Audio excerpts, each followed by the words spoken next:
Hello everyone, thank you so much for joining us for the webinar today. My name is Jessica Unger and I'm the Emergency Programs Coordinator of the Foundation of the American Institute for Conservation. We're so pleased to be able to offer today's program as a part of a webinar series that addresses the needs of Alliance for Response communities as well as other cooperative disaster networks nationwide. These programs are made possible through the generous support of the National Endowment for the Humanities.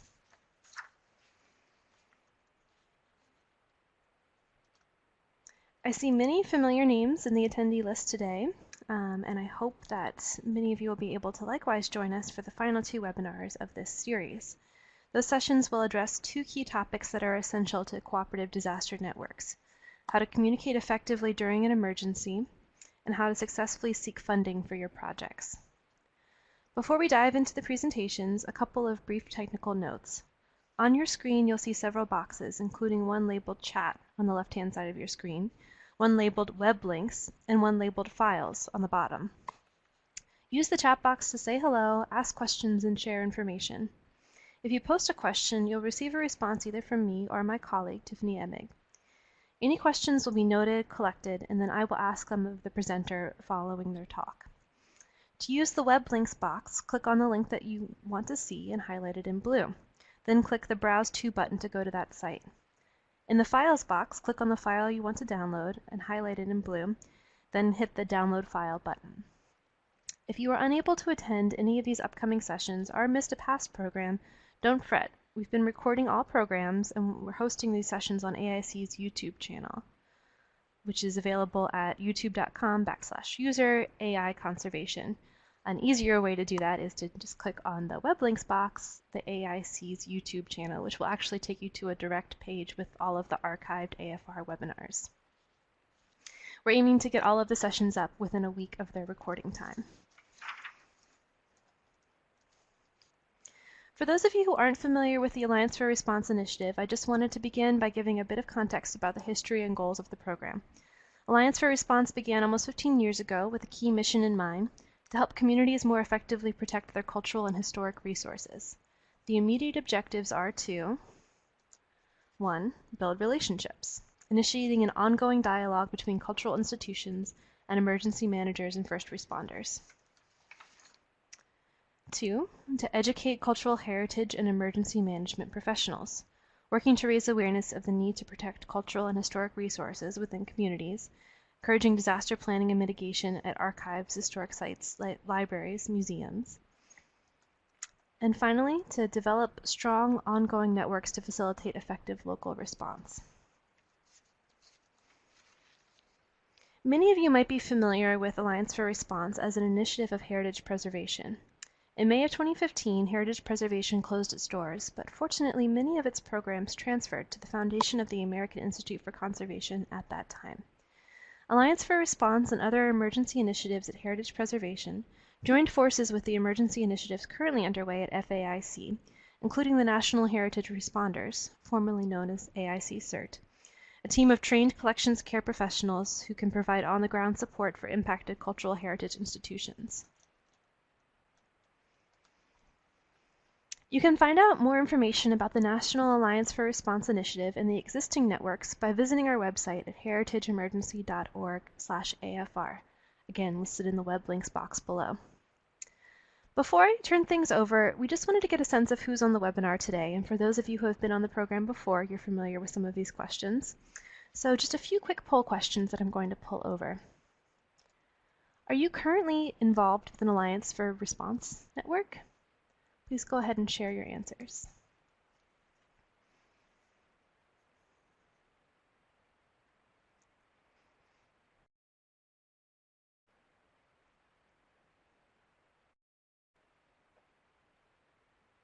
Great, so I'm seeing about 50-50 here.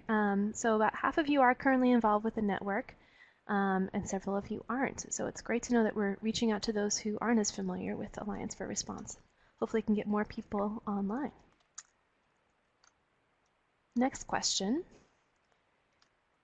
If you are involved with AFR, are you connected to people outside of your network? We're curious to know how much collaboration there is between the existing networks nationwide. in past programs, we've seen that there is quite a bit of conversation happening, and I think the results today are reflecting that as well, which is exactly what we want to see, and of course is one of the goals of this webinar series. Wonderful. Okay, and then final question. We're just curious about what region you're coming from. And we have changed this question a little bit from the past webinar, so please take note. We have different regions identified here, and your states will be listed next to those. So if you're unsure, you can use that as a reference. Great, so a lot of Mid-Atlantic folks, like myself, a few from the Southeast, and we've got a little bit of representation from the West Coast today, which is great.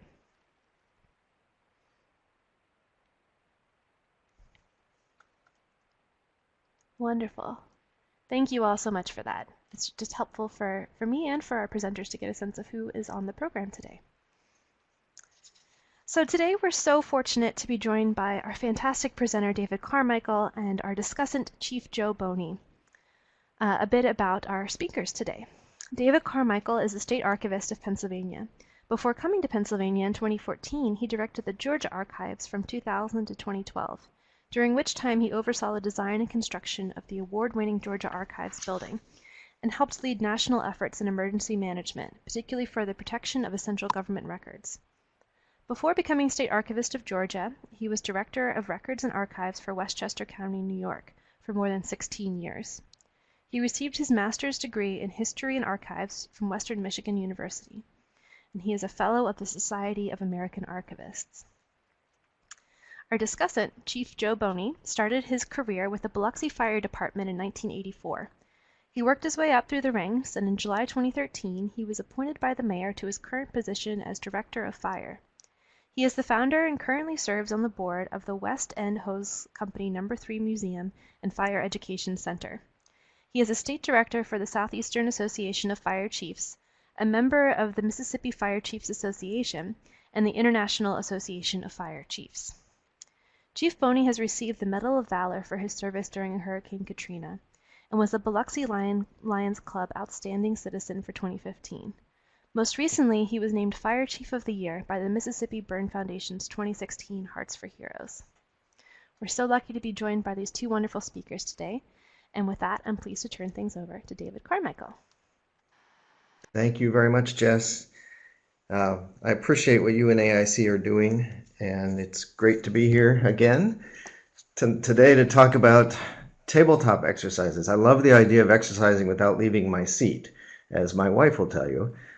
So that's really what we want to talk about today, but we're going to talk about a number of things around testing, and as you mentioned earlier, we'll talk a little bit about the Incident Command System, but mainly we're going to talk about tabletop exercises. I want to suggest 5 steps in the process of testing, and these are not original with me. They come really from FEMA for the most part. And we want to consider different types of things that you might test and the different kinds of tests you want to do. So the very first thing to decide is, what are we going to test? The way we test is going to be determined, or will determine in some part, what we test. No, let me say that the other way around. I'm going to try to get this straight here.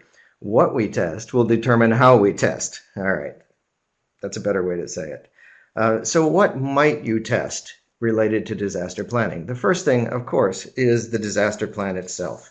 Hopefully, everybody on this webinar has a disaster plan in place, and it's a very good idea, at least annually, to test the disaster plan and make certain that you know how you're going to deal with it. That can be as simple as testing what happens if you discover a water leak during business hours, or it could be as complex as how are you going to react to a hurricane that's coming, or perhaps a hurricane that has already occurred. You need to be able to test your disaster plan. You might test your continuity of operations plan. Having trouble saying these words today. You might test your continuity of operations plan, unless you don't have one. Hopefully everyone, in addition to having a disaster plan, has some sort of plan that tells them how they will continue operating in the event of a disaster and how they will continue performing essential functions. Everyone should identify whether they have essential functions. and how they would continue those. Here is FEMA's definition of essential functions. And I'm going to read these to you sometimes from the screen just in case you're not able to see the screen. But if essential functions are functions that cannot be deferred during a crisis because they must be performed to provide vital services, exercise civil authority, maintain the health and safety of the public, or sustain the industrial economic base. Essential functions are those that are both important and urgent. So do you have essential functions? And if you do, your Coop would tell you how you would continue performing those. Where would you do it? Do you have a second location everyone would report to out of the disaster zone where they would continue? Would they work from home? It really depends on your situation. Now, you may not have essential functions in the definition that FEMA has given. This is a very government-based definition of essential functions. But you may have essential functions within your own context. Maybe you're the archives of a university, for instance, and you need to be able to provide continuing access to records, even if there's a disaster that keeps people away for a week or two. So you need to go through and think about what your essential functions are. And you also need to think about the fact that you may have functions that are extremely important, but are not necessarily urgent. They can be discontinued for a week or two without major consequences, in which case, technically, they're not essential functions. So you need to test your Coop plan. You can test the incident command system as well. And we've had some training on this in earlier webinars, how you might use the incident command system within your own institution, for instance, to respond to a disaster or to recover from a disaster. You might test this with outside responders, for instance, just to see how the ICS works in your area. And so that is one of the things you can test. In the incident command system, as I'm sure most of you know by now, we've done a lot of training on this, people assume different roles for the duration of the crisis. An incident commander, a logistics chief, and things like that, to help get through the crisis. And you sort of throw out your day-to-day management system, and you have a new management system under the incident command system. And so if you are planning to do that, or you might be involved in that in some way, then you need to test it. You might test external cooperation, and I'd be interested later to hear what Chief Boney has to say about this, because he's got a lot of hands-on experience, I suspect, that the rest of us don't have, and I'd be interested to hear his comments on testing with external responders. But you could actually do a test where you do a test with emergency responders, with other agencies. Some people even test with vendors. If you have a vendor contract for freeze-drying records or for recovering artifacts, you might do a test with those vendors. You might be part of a larger institution and need to do a test with people within that institution. So that's just another kind of test that you can do. There's a lot to test. You can't test everything at once. Just the list that I've given you right now is not probably complete, but you can see that there's an awful lot to be tested. So FEMA recommends a testing cycle where you conduct tests in a multi-year cycle, maybe a 3-year cycle or 4-year cycle. And that way you don't get discouraged that you can't test everything at once, but you plan it out and you go through the tests over a period of years. And FEMA divides these test cycles into the sections that you see right here. Program management is sort of assessing whether the current training is adequate. The strategy planning is where the leadership lays out what should be tested, what needs to be tested this year, what can we wait until next year to test. And then there's project management, where you design and develop the tests that are going to be conducted. You actually conduct the tests and evaluate them then, and then you start that cycle all over again, because now that you've conducted some tests and you've evaluated them, you can put them back into your testing cycle, maybe sooner, maybe later, depending on how your testing went. So that is the first step. It was a long first step, wasn't it? So once you've decided what to test, the next question is to decide how to test it. And as I said earlier, and didn't say very well, what you are testing will help you determine how to test it. If you're testing an internal response, for example, you'll probably use a different kind of test than if you're cooperating with outside agencies and running a test. So again, going back to FEMA's sort of approach to this, FEMA discusses 7 different types of exercises that you can do.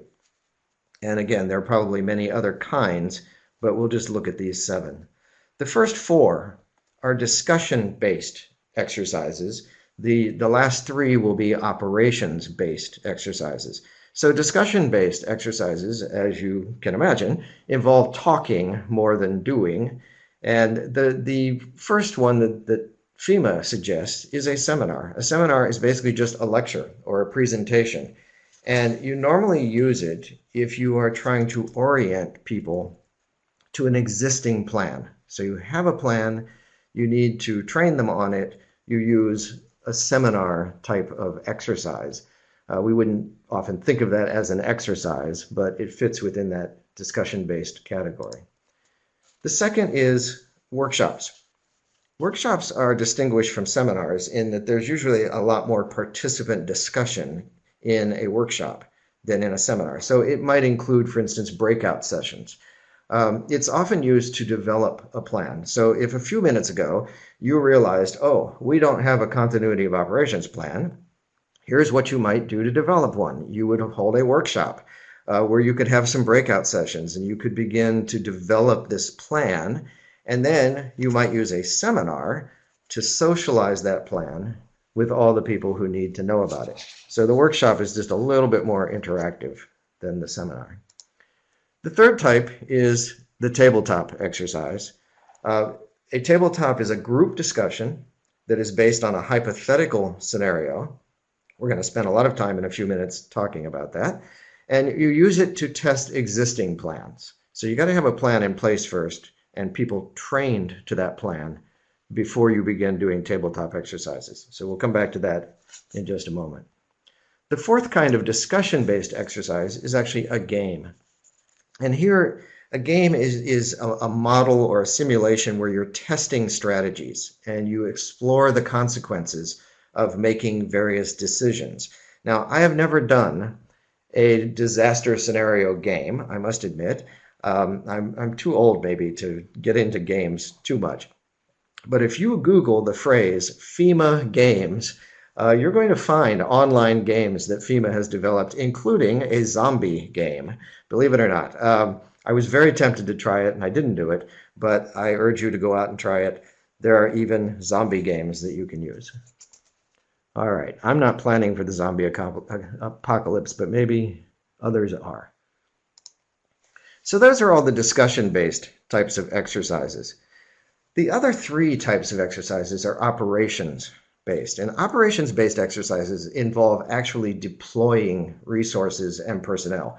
Needless to say, they're much more expensive to do than a discussion-based exercise.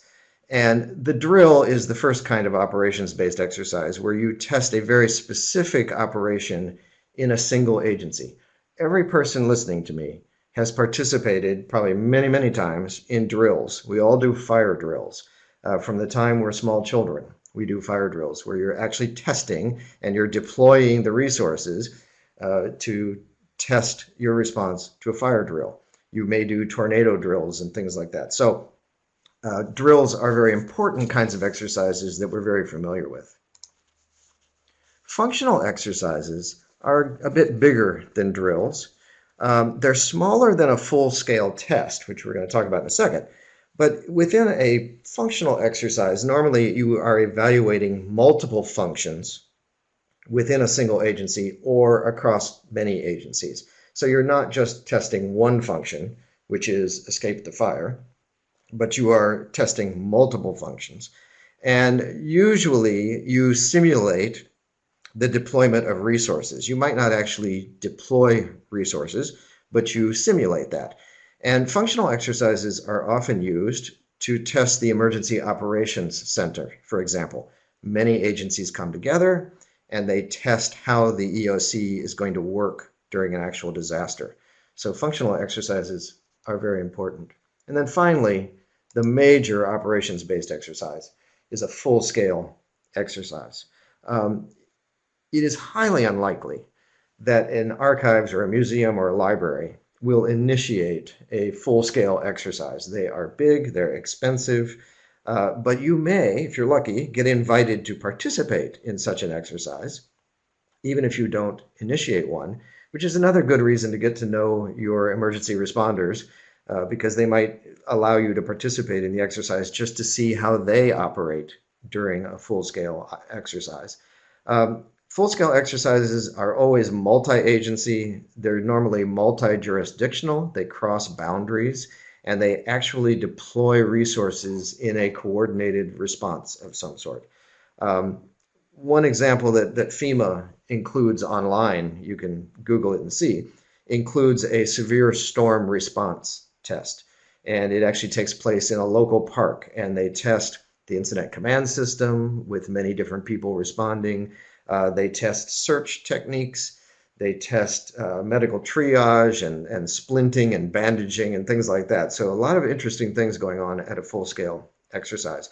And of course, FEMA itself sponsors a national capstone exercise every 2 years, I think is what they do. And that is for federal government agencies. But that is a major, major undertaking. So these are the types of exercises you can conduct or participate in. And the type you conduct will depend on what you're trying to test. So the third step, once you know what you're going to test and how you're going to test it, is to actually plan the test. Now, quite often you will want to have an exercise planning team of some sort to plan the test, especially if you're going to do a fairly large test involving quite a few people. And here is a place where you could organize your planning team according to the incident command system if you wanted to. And those of you who have been through some of the discussions about that know that the hierarchy is very different from what you use in a day-to-day test or a day-to-day situation. When you are implementing the incident command system, you're throwing out your day-to-day sort of management structure, and you're imposing this very top-down military type of structure. And so if you have a fairly large exercise planning team, you could actually organize it around the ICS because it's a good way to plan things, organize things to plan. And so you would have a command structure of some sort, an incident commander who would establish the objectives and the strategies and such, or at least sign off on what those are. And you might have a logistics section and a logistics section chief who would secure the location and the equipment you're going to use for the exercise and might set up the room and do things like that. You might have an operations section chief who would determine how to achieve the objectives and might direct the exercise. If it's a really large exercise, you might have an administration finance section chief who would be responsible for monitoring the costs of the exercise and helping to pay for it. And then a planning chief would collect and analyze information, maintain all the documentation around the exercise, which is very important, and would oversee the after action report that you might do. Now, I'm not suggesting you would need to do this every time you have an exercise, but if you're doing a large enough exercise, it's a great opportunity to use the ICS just to become more familiar with it. And so for larger exercises, you might want to take that into account. So the first thing the exercise planning team is going to do is determine the objectives. Now, I'm going to walk you through just some examples from a tabletop that I am planning right this moment. The State Archives in Pennsylvania is part of the Pennsylvania Historical and Museum Commission, which is 5 different departments under one executive director. And I am planning a tabletop exercise for PHMC because we're supposed to be testing our continuity of operations plan. Now, I do notice that one of my staff is in the room right now. So Josh, you can't tell anyone anything you see here because this is all supposed to be a surprise to them. So I'll swear you to secrecy in this. So the objective for the Coop tabletop that I'm doing right now is very simple. At the end of this exercise, participants should have identified gaps in the PHMC continuity of operations plan and in their own bureau's disaster plan. Since we have 5 different departments, we each have our own disaster plan. And so we need, through this exercise, to see where there are gaps. And you notice it's not a very high-blown objective. It's a fairly simple objective, and that's really important to success. So the exercise planning team will also, I just hit the wrong button, so give me a second. Here we go. We'll write the scenario that is going to be used in the exercise. Now, the scenario itself addresses certain questions, and I'm going to show you a sample scenario in a few minutes. But it addresses certain questions, like where does the initial event take place? How dangerous is the emergency? How persistent is it? Is a quick one time it's over? Or is it a long emergency that will last maybe for days or weeks or longer? What is the impact of the incident? This is all part of the scenario. What time of day does the event take place? What's the sequence of the events? And what other factors might influence the response to the emergency? This scenario can actually get very complicated, but it doesn't have to be for a tabletop, certainly. For a full-scale exercise, the scenario could get complicated indeed, but not so much for a tabletop. The exercise planning team will also create any other documents that are needed. So, for instance, you may need a participant handbook or a handout or a guide for the facilitator to have more information than the participants have, for instance. And you might want an evaluation form. You might want other sorts of documents. And you really only create the documents you need, but you've got to have all the documents you require. Larger exercises, obviously, will require a lot more documents than small exercises. So once the planning team has done their work, then you are actually ready to conduct the test. We're going to talk very specifically about conducting tabletop exercises. And there are some reasons for this. The advantage of a tabletop, it's one of the easiest and cheapest kinds of tests that you can undertake. Obviously, a fire drill is pretty easy and cheap, but a tabletop is really quite simple to put together, and it doesn't take a lot of money to put it together. So it's a great thing to use as an exercise, but it can still be very effective. Just because it's easy and cheap does not mean that it's not effective. You can learn a lot from a tabletop and identify a lot of gaps. A tabletop can be used internally, and that is how it is most likely to be used in archives, libraries, museums, because we tend to want to exercise our own plan. What's going to happen if something happens in my archives building? I need to know, and my staff need to know how they're going to respond. But it can also be used with external partners. You can invite the fire department, the police department. You can invite other agencies within your parent agency, for instance, local emergency management officials, other repositories. If you are part of Alliance for Response, then you are in theory planning to do a joint response to a disaster. So you could do a tabletop with all the people who are in your Alliance for Response network, and you could all talk about how you would deal with a particular situation. So they're really good for both internal and external partners to talk about how they would respond to a disaster. So here's how they work. As you might imagine, participants sit in a room, usually around a table, all right? That's where they get their name, tabletop exercises. If you are part of a larger organization, sometimes people are sitting at multiple tables.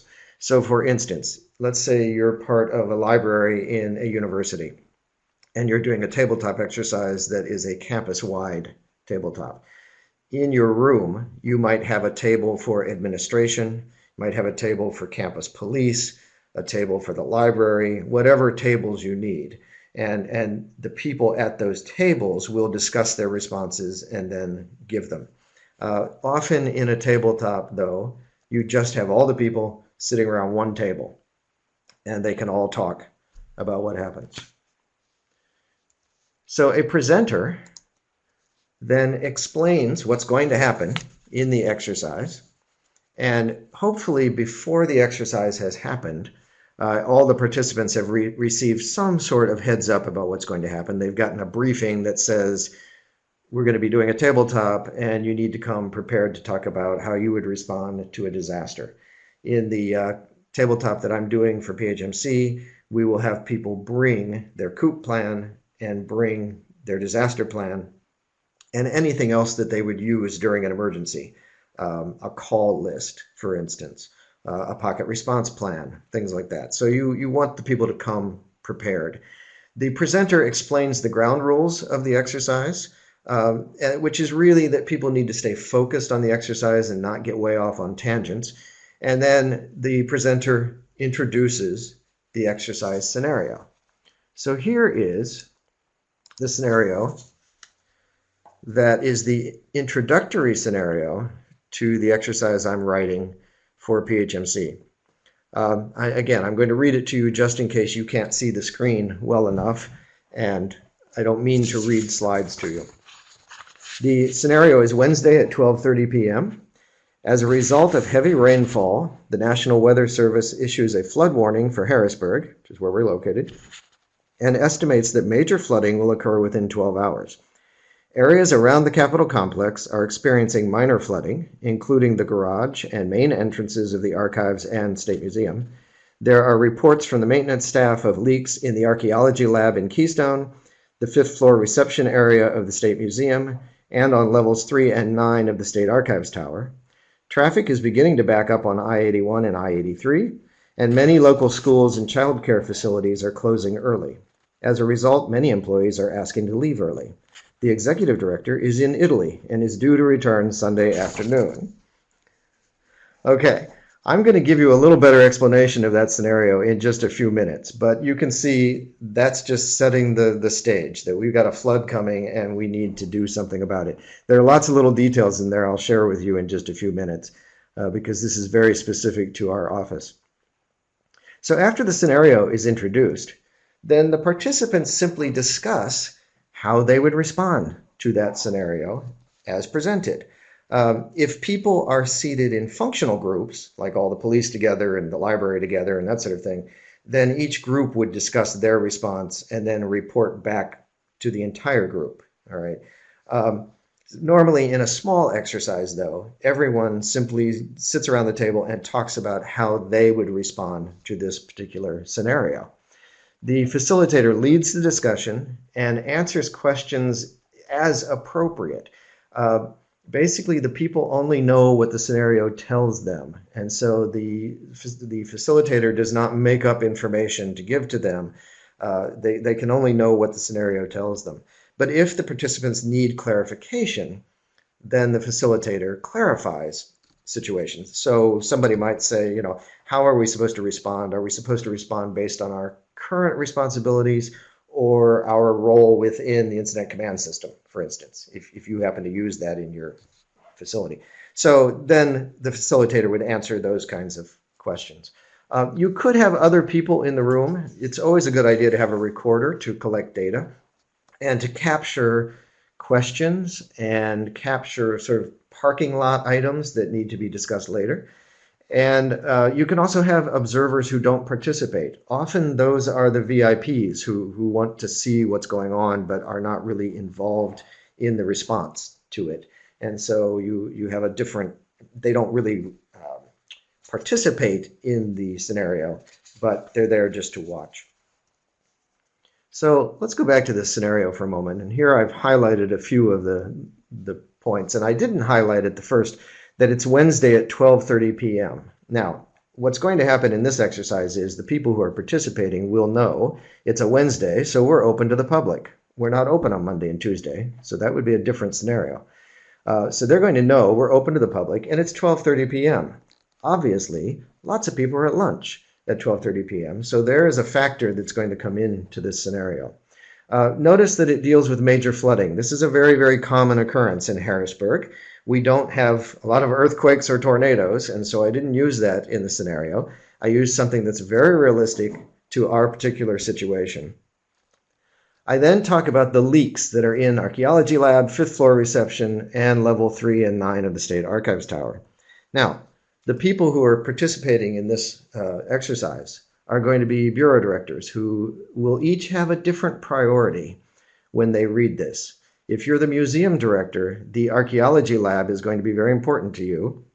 If you're the state archives director, the archaeology lab is not nearly as important as the leaks on 3 and 9 in the state archives tower. And even there, I will know, and others who are participating will know, that level 3 happens to be where we keep William Penn's original charter from 1681. It's where we keep the provincial records and the constitutions of the state and things like that. Level 9, I don't know what's on there, but it's not as important as level 3. I know that. The reception area on the 5th floor of the State Museum. Now, I threw that in there, and this is another area where Josh is really going to have to be quiet and not tell anybody what I said, because the 5th floor of the State Museum is where the executive director of PHMC lives, and, well, his office is there. And in the past year and a half, he has had all of the reception area furniture lovingly restored, and he loves it, and it's beautiful. But he's going to see that as his highest priority, probably. Not really. I'm kidding on that. But he certainly is going to see this as a priority because he spent a lot of money getting that furniture restored. And so he's going to say, well, what are we going to do about the 5th floor reception area? And so we're going to have to think about that. Many employees are asking to leave early. You notice I've highlighted that. That's important because we're going to have 5 different bureau directors sitting in the room. And if someone of my staff comes and asks, can I leave early? My answer might be a little different from the museum director's answer and such. And so we're going to need to reconcile that in our discussion, and that might prove to be a gap in our planning because we want to be very consistent about what we do across all the departments. And then, of course, I put that the executive director is in Italy. Our executive director tends to take a 2-week vacation once a year.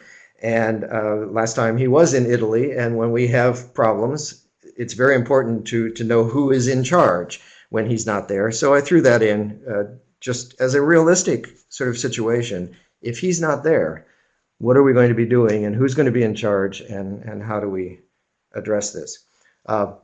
So you can see that scenario that maybe seemed a little confusing when you first heard it, I hope makes a little more sense to you. And if you are writing a tabletop scenario, you want to sort of build in these little things and say, what am I trying to test here?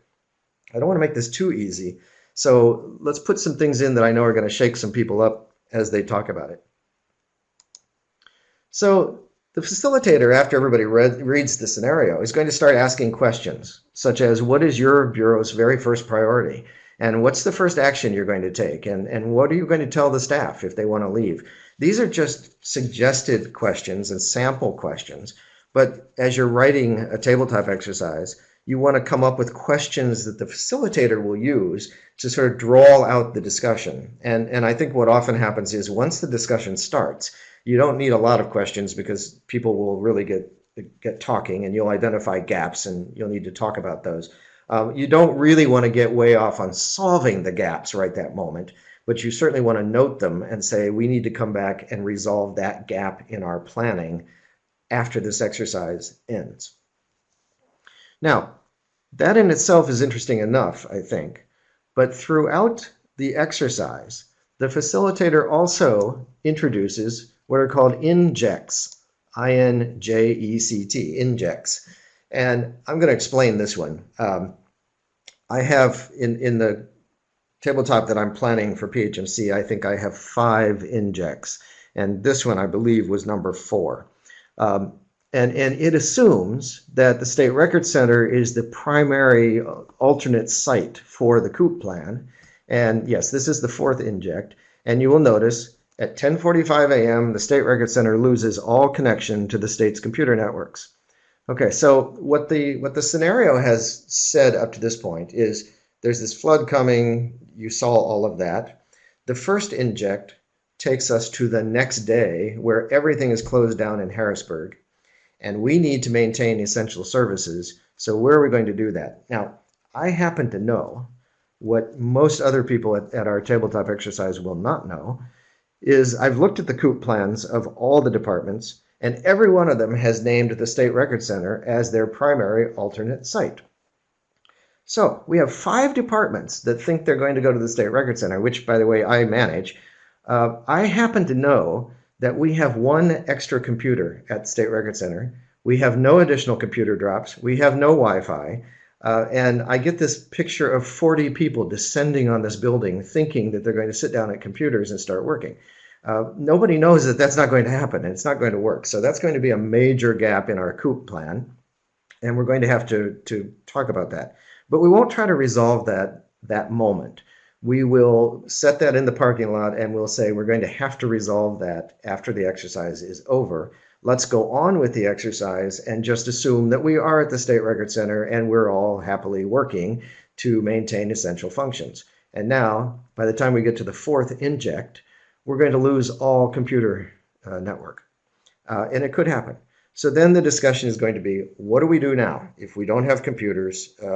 Do we actually hit a brick wall at some point where we simply can't maintain essential services? And then what's that going to mean? So we need to be very careful. By the way, one of the other injects that I have in here is in the first inject, since I am planning it for people I know and a situation I know.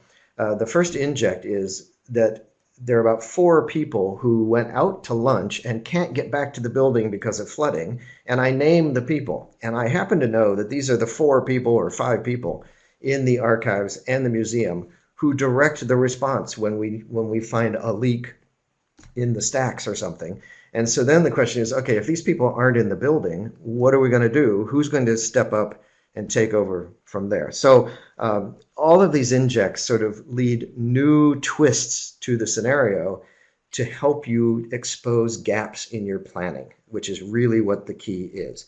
As those gaps are identified, you don't want to spend a lot of time on them. As I said, you want to write them down, keep moving. You'll come back after the exercise is over the next couple of weeks, and figure out how to deal with those gaps. And the exercise basically concludes at a predetermined time. So normally you don't want to go beyond about 2 hours because it can get too tiresome to go that long. So after a couple of hours, you've exhausted the conversation or exhausted the participants, if nothing else, and you end the exercise. So there are some keys to, and there's going to be another step after the exercise, but let's look at some keys to success in the exercise. The first is simplicity. You can't try to test everything at once. Now, the scenario I gave you may sound complex to you, but it's not really to me, and it won't be to the people who are seated in the room because they know the context. And so you want the exercise scenario to be simple based on your context. You want the proper setup of the room. You don't really want to try doing this theater style if you can help it. Don't have people sitting facing the front. You want people sitting around a table or tables if possible. You want flip charts or whiteboards or something that you can park things on so that you don't get bogged down. I think proper setup also includes snacks. Even in 2 hours, it helps to have snacks. And so that'll keep people sort of engaged a little bit on it.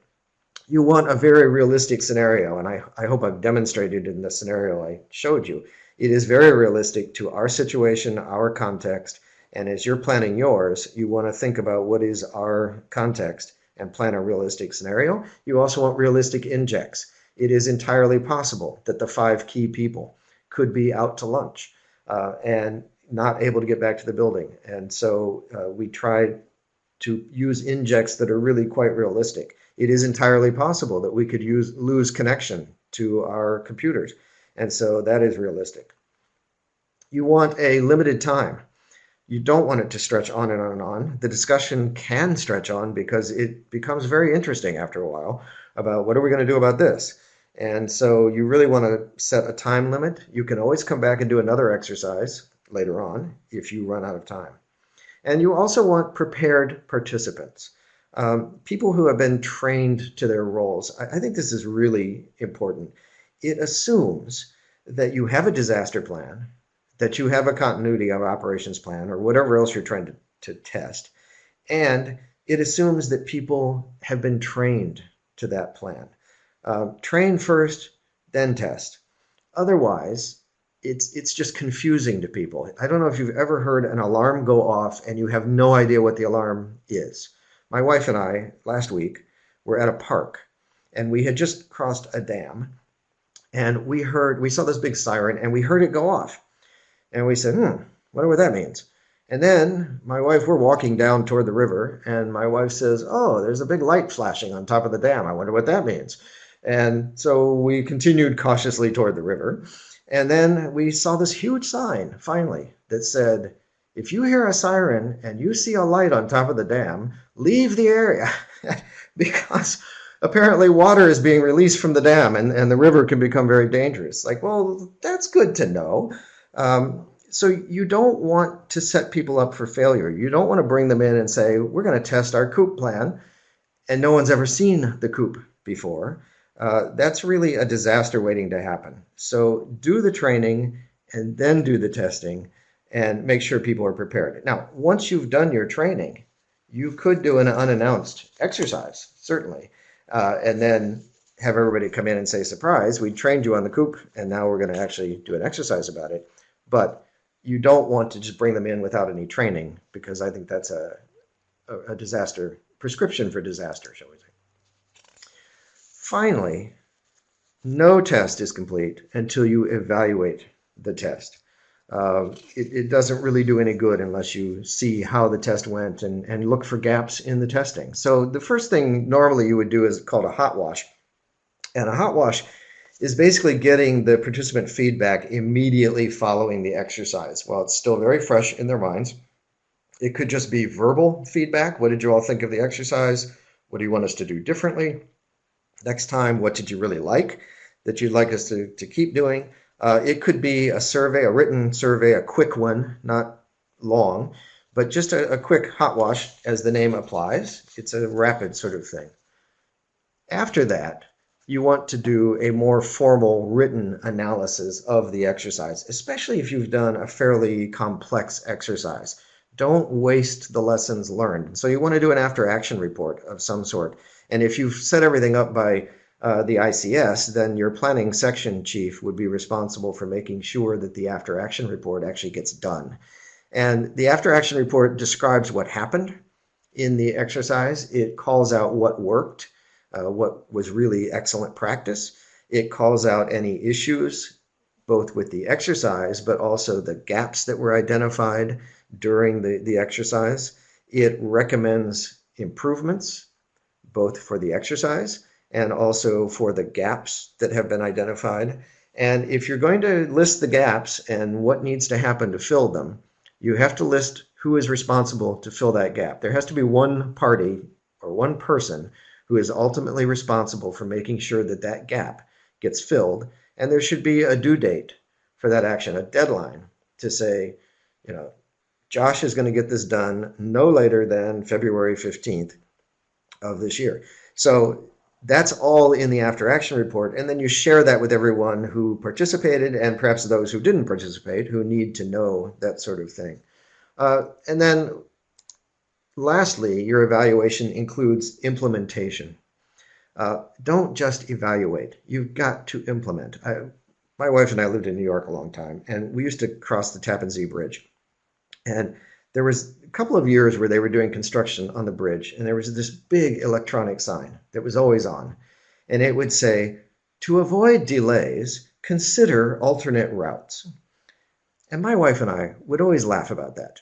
And we'd say, if all it took to avoid a delay was just to consider an alternate route, we would never get delayed.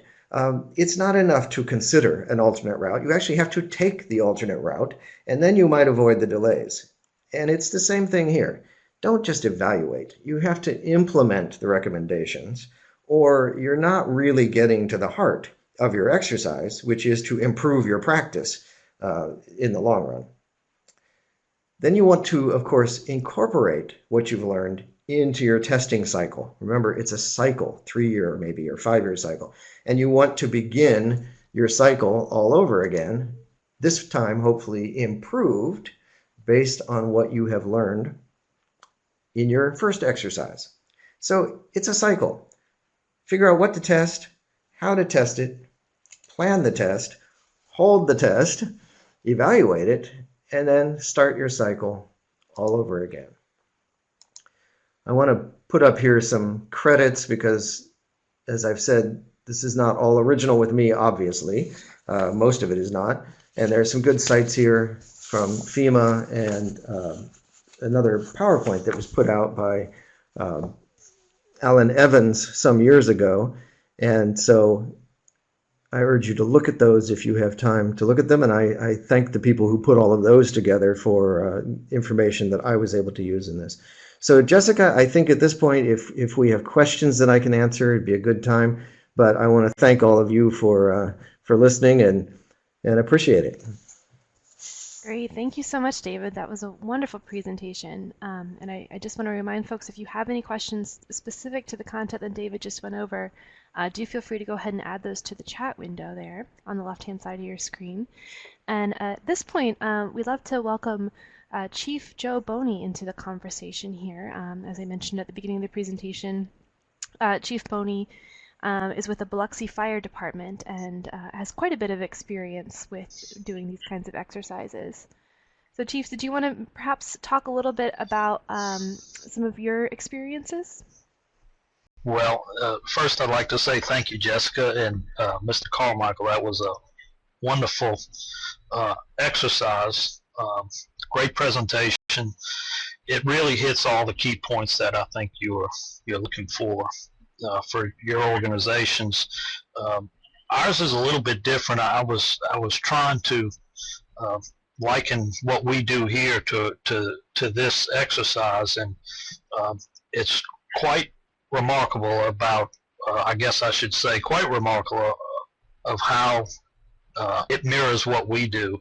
In the next 3 weeks, I'll be doing all of the operational exercises that Mr. Carmicheal explained there. Our department will be participating in these as they come. The main thing that I would like to make sure everybody understands is that in the exercise, the tabletop is probably one of the best from my experience, because it has allowed us to sit down in a timely manner and discuss key points. We're going to be going into one actually tomorrow on high-rise response, tabletop exercise, and it's important to place the key players around the table and to put your people with that work with that key player right behind them and let them feed off of each other. We try very hard to tabletop any of these types of scenarios, mainly hurricanes down here on the coast. And one of the key things that we never considered, we thought we had everything covered, but through Katrina, one of the key things that we never considered was as simple as an employee's vehicle. We had 42 employees lost their vehicles due to flooding because they were required to report to the fire station during that storm, and the stations went underwater. And fortunately, we didn't lose employees. However, they did lose their vehicles. So that prompted us to change our response plan. Now we have identified, it's as simple as this. We've identified a high-rise parking garage where our employees will park their vehicles, and a shuttle vehicle will pick them up and bring them to the station. So it's simple things that you can identify through these, but it's not something like you were saying about the large-scale exercises. We do that after the tabletop exercise in our profession. But this allows us the time to discuss the what ifs and what should we do if this happens. You know, obviously a big problem is going to be with your employees.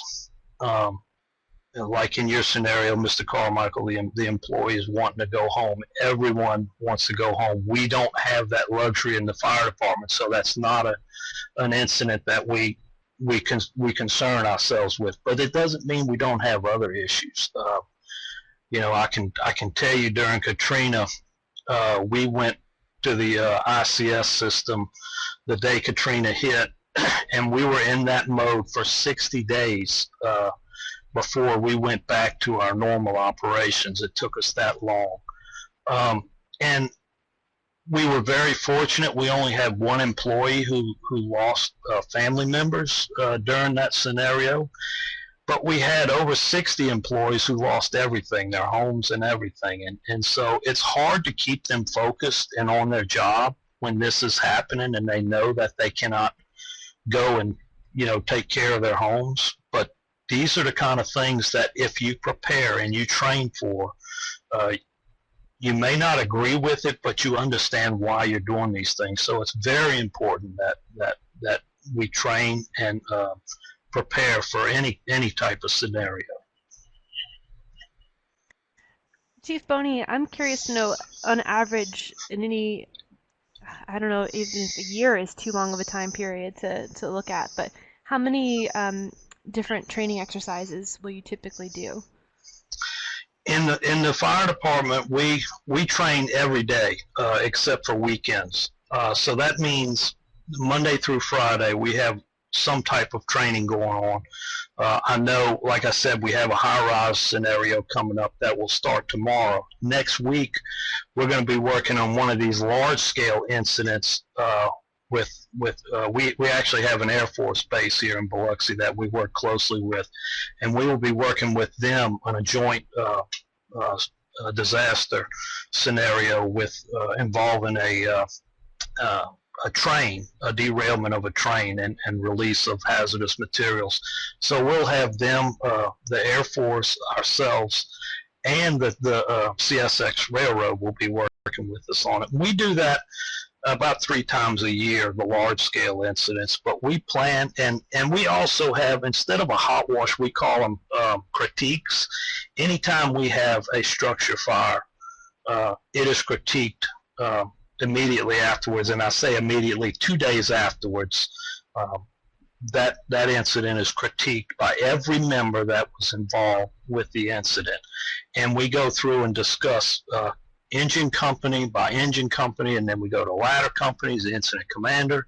Everyone is involved in the discussion, and we discuss what went right, what went wrong, what we can do to change it, and then these are taken and incorporated into our SOGs annually to help us keep our SOGs current in this. So I would tell you every day we do it, but the actual tabletop scenarios, we probably do at least once a month.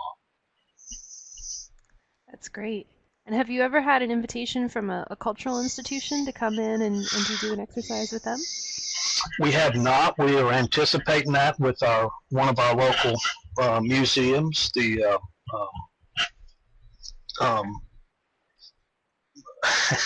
Is it the maritime and seafood industry? Right. The seafood maritime industry. We're anticipating being able to sit in with them. We started a partnership with them after our initial AFR meeting that we had there, and we've had 2 meetings with them since. We've had a plan where we went in and taught all the employees CPR. We taught them how to use an AED and a few other medical skills, as well as evacuation plans, what to look for in evacuation. So, and that was more important to them immediately, so we felt like we would accommodate them in that way. And then they brought us in and asked us what we wanted. So we sat down with them and told them, this is how we respond, and this is what we need to know initially, because we found traditionally that 90% of the time during an incident, they're not going to be there. It's going to be at night or on a weekend that we have to respond and mitigate an incident in their facility. So we need to know what the key things that we need to be looking for when we go into these facilities. And that really helped us out tremendously. We actually had a fire at the O'Keeffe Museum down the road about 3 months ago, and it was huge for us to be able to go in. And like I said, it was early, and it was like 4:30 in the morning. we were able to go in. We could identify where the fire was and where the artifacts were located. We knew that they were not in the actual fire building, but we were able to mitigate the fire with that concern in mind, and that really helped us out tremendously. So I see we have a question here from Anne, and I think that this question could go to David and to Chief Boney. Anne's noting that tabletops can be most effective when participants are from a similar cultural background. So wondering if you have experience or suggestions for tabletops or other scenarios with mixed participant groups with diverse cultural backgrounds, or when using a tabletop or scenario format where participants may not be used to speaking up, joining in, etc. So how would you work to facilitate that for people who are coming from different areas? I think one important point on that question, it's a very good question, is the preparation of the participants. Because in theory, you are bringing participants to a tabletop who have a vested interest in being there because they're part of the response team or they're part of the decision-making team. And so firstly, getting the right participants there is important. And if you have your entire staff there, then it's going to be a very different kind of exercise because you're going to have people who perhaps are not used to participating. But I think if you prepare people in advance to say, this is a very participatory exercise we're going to do, we want you to come prepared to contribute. And then a lot of it depends on the facilitator. The facilitator needs to get across the point that you all have been selected to be here because of what you bring to the situation. And so we need to hear from you about how you would respond to this. And I would personally be very direct about that. If I see someone who's not participating, I would try to coax them out to say, George, what are you thinking about all of this? And try to get them to participate. I think it's really important to have diversity in the exercise because you're going to think, some people are going to think of things that no one else has ever thought of because we have different approaches to it. So that is the challenge of a diverse exercise, but it's also sort of the glory of the diverse exercise. And I would agree with Mr. Carmicheal on that. You need that diversity to draw out the real questions that are going to arise, because a lot of times in one profession you don't look at a scenario from a different point of view, I guess is what I'm saying. You're kind of within a box because you know what you're looking to do. But if you bring in people, say, we do this every day in the fire service, so it's normal to us. But if you bring in a group from, say, a cultural or historical society and talk to them, they have completely different needs and objectives that need to be considered. So, yeah, I would agree. I want to go back for a second, if I can, to something Chief Boney was saying about participating in exercises. And I'm going to guess, just based on what he said, that he would welcome invitations to be involved in tabletop with cultural institutions. My experience certainly has been that when I invite emergency responders to participate, they're always very willing to do that. And for many years, and I hope this isn't true anymore, but for many years in my profession, the fire department was sort of the enemy. If they came through your building, they were going to cite you for doing things that you shouldn't be doing. And that is just the complete reverse of the truth. And I'm always trying to get the fire department to come through the building. We did this in Georgia at the State Archives just repeatedly throughout the year for the very reason that Chief Boney said, so that if we were not there and they responded to something, they knew something about what we did and what was important in the building. And I know in Pennsylvania, I don't have as much control over my building here, but we do have the fire department come through in shifts. And it's extremely important. I remember one day in Georgia, I arrived at work, and when I pulled into my parking place, the county fire chief and the county police chief were standing there waiting for me to arrive. And I said to myself, this is not going to be a good day when they're standing there waiting for you to arrive at work. But I knew them both because they had been through my building many times, and it made the situation just so much less stressful to have that relationship. Yeah, I would agree, and yes, I welcome any opportunity to go into, and not just the cultural historical um, places either. It's any place, but as uh, these as you work and operate these buildings, you have to understand there is a specific firehouse in your district that protects that property that you have, and it would behoove you to contact them people and invite them in. It's as simple as calling the fire department and telling them where you are and who you are, and tell them you would like to invite the closest fire station to come and that protects your facility to come and talk to you. And these guys absolutely love getting out and talking to the community. And it's a great relationship. You can build a great relationship with these fire departments, the firehouse that's closest to you, by simply calling and inviting them to come and sit down and talk to you. It's a great opportunity. And I see we have a note here in the chat window from Ann Frelson just saying that when David was still down in Georgia, he hosted a meeting with the Alliance for Response group down there called HERA, and he invited the county fire, police, and local cultural heritage sites, and that it was a good experience. So that's a great model we have there. And then Julie Page just pointed out that the suggestion that it's worthwhile to draw out non-participating folks is essential. She was saying that she had done an exercise where a key member of the disaster team was incredibly quiet, and then afterward he noted that it was just all going so fast.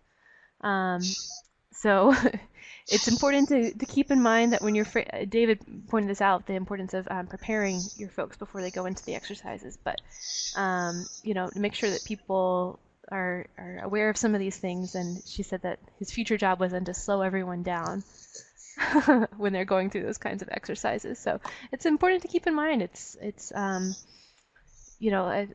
that everyone should consider before they go into this kind of exercise. It points to the importance of having a good facilitator for the exercise.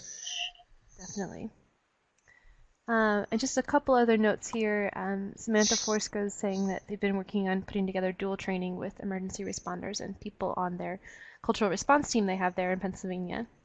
I'm happy to share more info. And Ann Frelson again is just saying that cultural heritage site staff should not only invite the first responders, but host a family day. And this is actually something that we've encouraged Alliance for Response networks to do. So another great way to build that relationship with your first responder community is to invite them to come in with their families and become familiar with the site that way. And I'm just seeing a couple other folks sharing some things. So Nora is saying that when a disaster strikes without forewarning, you'll have a mix of constituents. Some folks who are familiar with the incident command system and some who are not. And she's pointing out that those who are doing tabletops with that kind of background will be easier to work with. But how do you work with or bring up to speed those who have been managing ad hoc responses, and if they're needing to implement ICS in a new branch?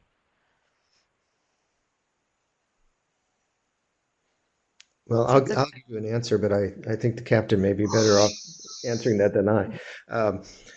I think if a disaster strikes without warning, if you're in an archives, a library, a museum, it's very unlikely that you're going to be participating in the immediate response.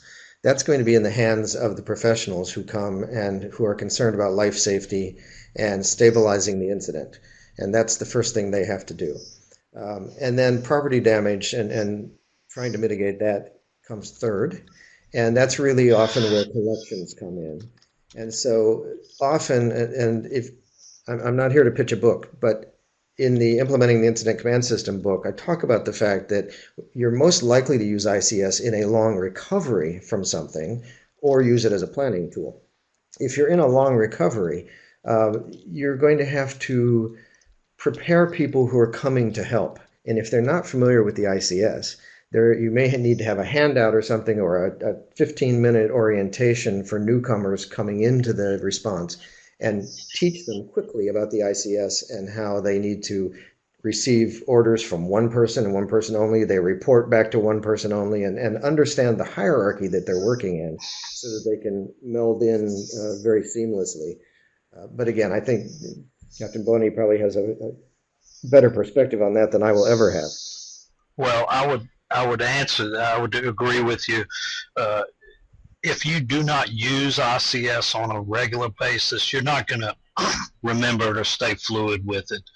It's a good tool to have if you're going to use it in an emergency situation, and certainly you could apply this, like you're saying, in the arts and historical cultural community, but you have to use it constantly. We're trained to use it whether we have a dumpster fire or a trash can on fire, all the way up into a high-rise fire. We're trained to use it constantly, and so we stay fluid with it. But it's a great tool.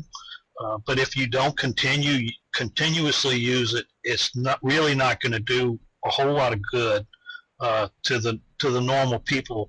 Just play it, working in these scenarios.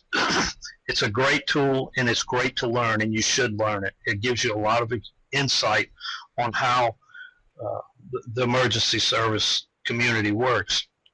But I would tell you that if you don't use it regularly, you're not gonna use it. You're not gonna be fluid with it.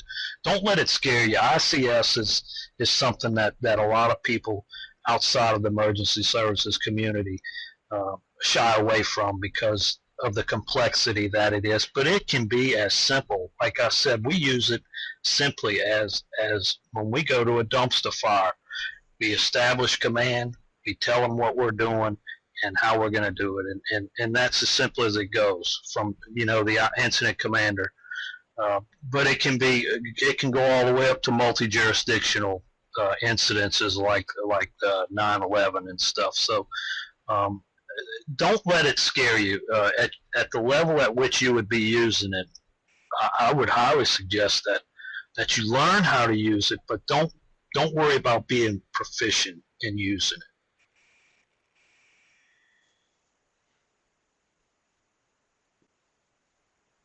Great. Yeah, I think there is a tendency to be a little intimidated by ICS, but as you said, it's manageable, and certainly encourage everyone to take as many opportunities as you can to learn about it as part of your preparedness process as well.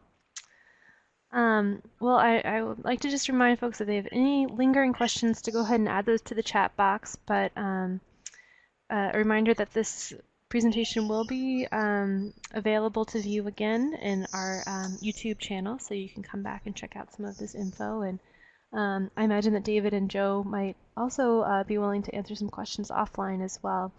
Sure. So I just wanted to take the opportunity once again to just remind people about the other upcoming programs that we have, the final 2 of this series. And a reminder that in the files box you can download the promotional flyer that has all of the info. And again, although this program was designed with the AFR networks in mind, we do welcome anyone who is interested in these topics, so feel free to share far and wide. I'm going to go ahead and pull over a link to a survey evaluation. Please do just take a few moments to fill out this brief 10-question survey. The information is incredibly valuable to us as we look to shape future programming. And you'll note that we'll have a question at the end that asks about other topics that you'd like to have covered, so we really appreciate that.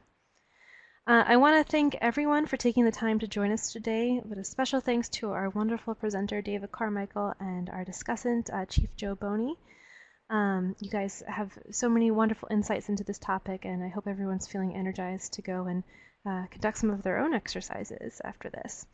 Of course, we're so grateful to the National Endowment for the Humanities as well for making this series possible.